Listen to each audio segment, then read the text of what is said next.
So here's a story from, well, an updated take on what we reported previously a while back when the CBC, Bell Media, and all these mega media conglomerates here in Canada were excessively getting all this money from government sources and reliance on them, getting subsidies from the government to continue on broadcasting, and then realizing it's going to CEO bonuses as they were laying off people by the thousands. And this this went noticed by a lot of people, and there's been a bit of accountability to this. People have been called out, especially the head of CBC, Catherine Tate. That is her name. I'm not making a dirty pun on that. I'm not kidding you. I should wash my mouth for saying that. Um, and CBC, one of the biggest accused of this practice, still continues to do this. And this is just amazes me how far they can allow themselves to do this and not get caught. So this is from the National Post saying CBC paid out $18.4 million in CEO bonuses after hundreds of jobs were cut.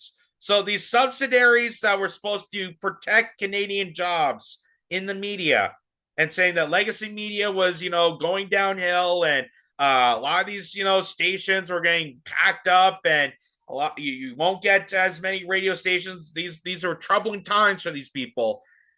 Went right to the top and did not preserve any of the jobs. It says more than $3.3 million of that went to 45 executives. 45 executives at the CBC. But they diminished the everyday people, the 9 to 5 workers that go in and operate CBC. Way to go, guys.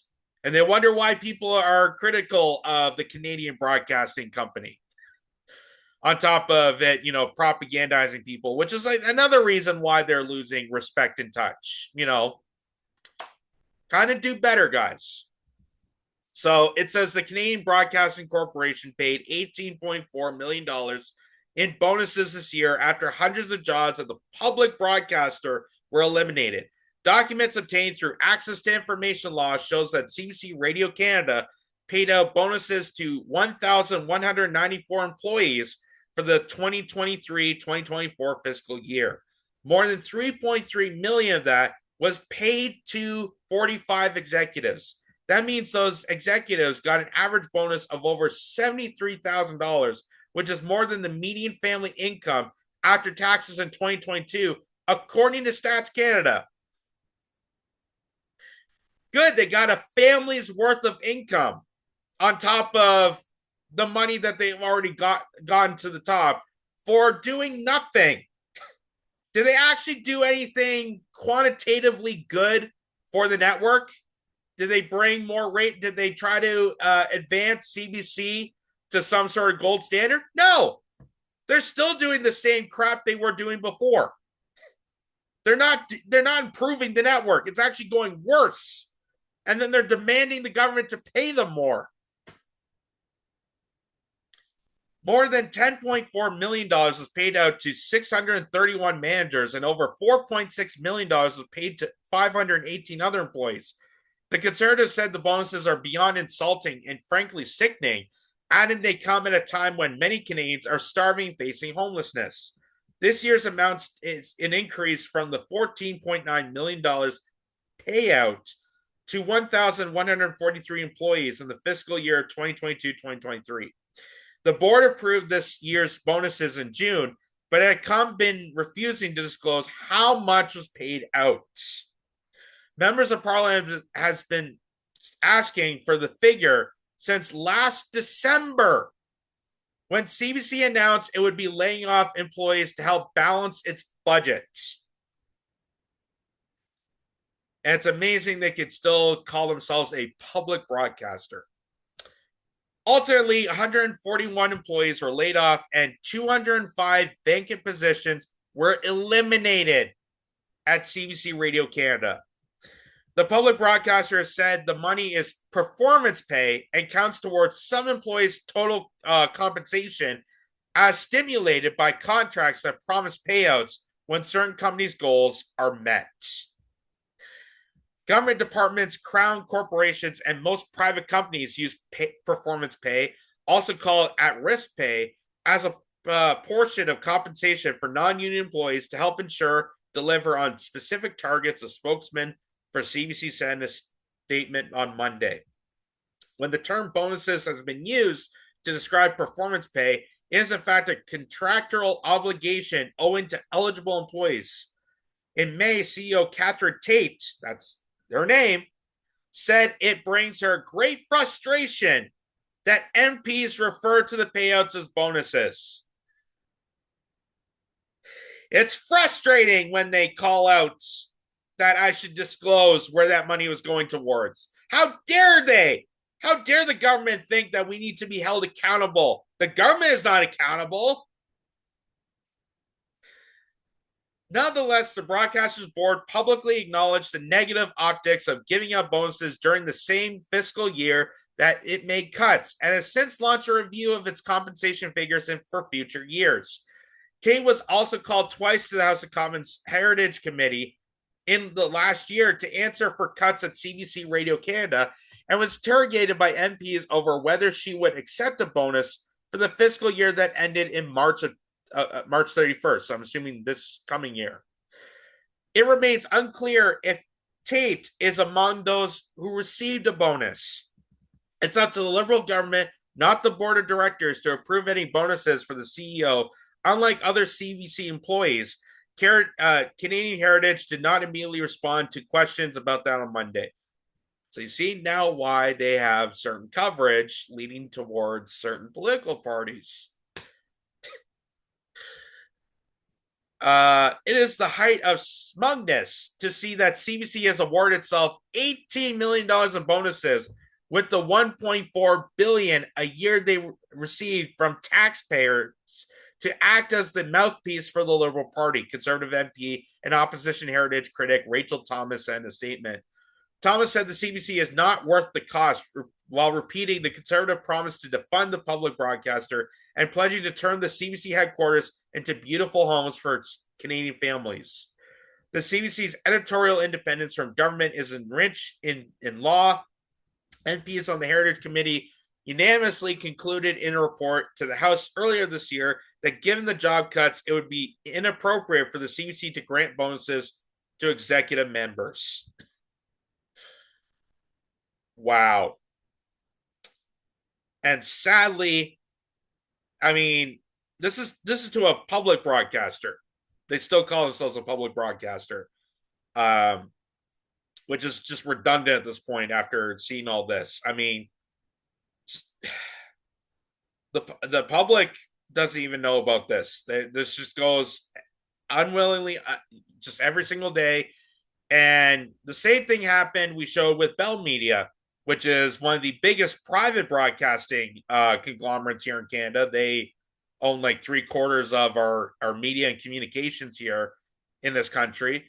They have also been accused of the same practice. Same with Rogers. Same, like, it's just, this is crazy that government entities are dishing out taxpayer dollars that could have went to healthcare, that could have went to housing, that could have went to improving infrastructure in towns and cities across Canada, that they're paying legacy media that was already diminishing itself to begin with. They were already losing their credibility because of their own faults.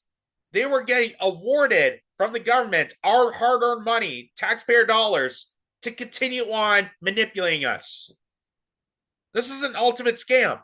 An ultimate scam that CBC is now being held accountable for, and Bell Media in a similar lights. Now they're finally bringing to detail that, hey, all those grants and subsidies to keep legacy media afloat was a scam.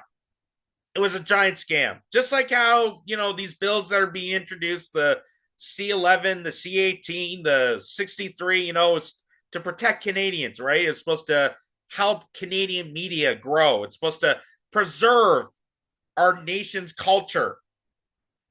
That is all a goddamn scam.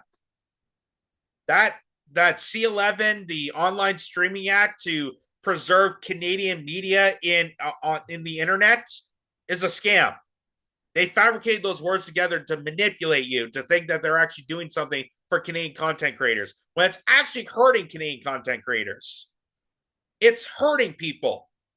It's hurting people because now they have the legal loophole to decide what is considered Canadian content. And if they don't like something that I'm saying, even though I'm a Canadian citizen broadcasting Canada, bring you Canadian news, if they don't like what I'm saying, they can just out me as not being Canadian content. That's how easy it is for them. So they made it simple for them, but it screws us in the end. And that's how all of this is a giant scam. And this should be held accountable. This should be brought to an end to this. The fact that Catherine Tate, watch your mouth, the head of CBC deliberately, and I even feel bad for the employees because I know people that worked in that industry that got laid off, not just with COVID, because that also screwed them in the ass, but also on top of that, they got fired because of this.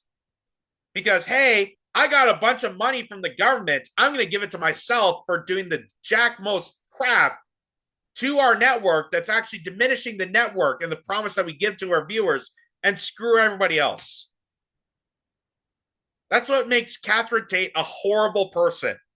That's what makes the heads of Bell Media horrible people. Because they are selfish. They're selfish, they are full of themselves, and they just don't care about their entire business model. They don't care. They don't care if they're, gonna win back viewers or try to improve the channels and networks for the viewers or the radio company. They don't even care about that. It's what can we do to scam people into giving us more money. And since they got the government in their back books and all they have to do is, every so often say the Liberal government's doing a great job.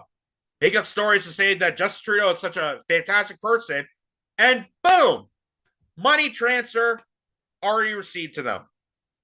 And then they can just laugh to the bank, go off to their yachts, and say that everything's so hunky-dory, even though they fired their own employees by the thousands. This is what's hurting the broadcast industry here in Canada. And it is just baffling. And this is why a lot more independent networks, this is where, Rebel News has kind of came in and stormed in. This is where True North Media has come in, Counter Signal,